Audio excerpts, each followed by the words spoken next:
So, gaano po kayo ka-confident na may laban at uusad itong impeachment complaint laban sa bise? Kahit na sinabihan na po ni Pangulong Bongbong Marcos sa mga kongresista na huwag na daw po itong pag-aksayahan ng oras. Sa pananaw ko kasi ng group of complainants, yung coalition of complainants, ay nandyan yung mga grounds, nandyan yung mga basehan. At ito ang tamang gawin. This is the right thing to do. Now, syempre may mga nag-aagam-agam dyan, and then yung mga detractors din na sinasabi, naku, wala nang oras kasi mag-holidays na, and then mag-election period na, and then mag-a-adjourn na yung Kongreso. Pero ang sagot naman ho ng group of complainants dito is that kung gugustuhin talaga ng House of Representatives, pwede nila itong mapadali na conscious sila while observing, of course, due process and observing all the processes, ay hindi dapat magsasayang ng panahon. Maging determinado sila sa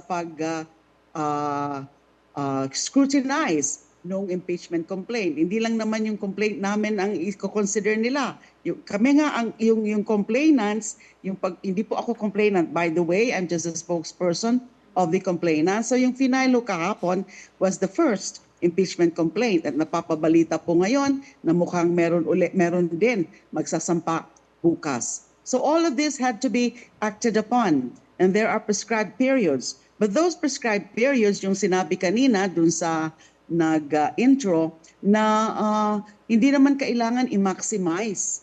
Pwede naman talaga na madaliin din. Pero syempre sa tamang proseso. At umaasa din kami. At mukhang that is still a viable option na they can actually resort, the House of Representatives can resort to the third and faster mode of impeachment. And that is yung diretso na ng members of the House of Representatives. Hindi na itatalakay yung mga complaints na yan at the committee level.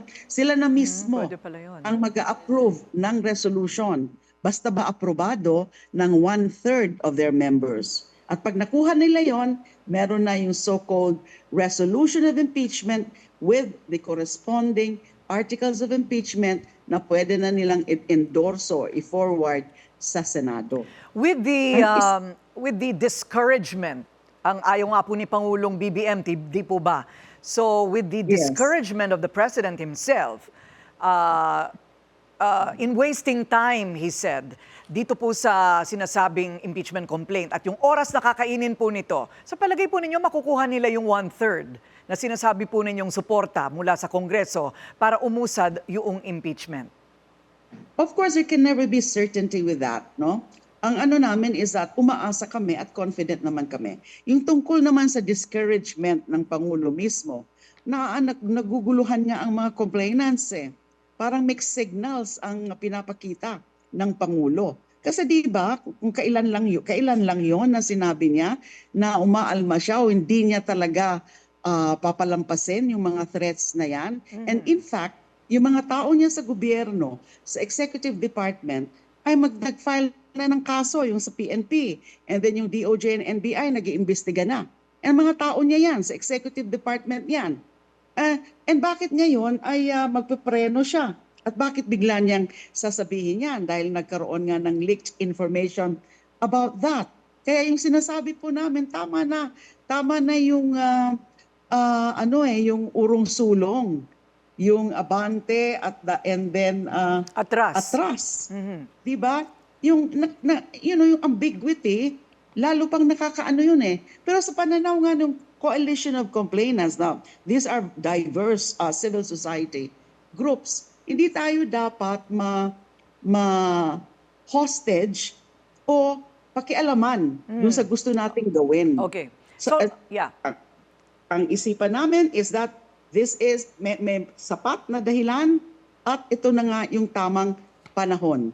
So the ball will now be with the House of Representatives. Okay, ma'am. Marami pong salamat. Marami pa ako gustong tanungin sana, pero maybe another time. Maraming salamat, Senadora Laila De Lima.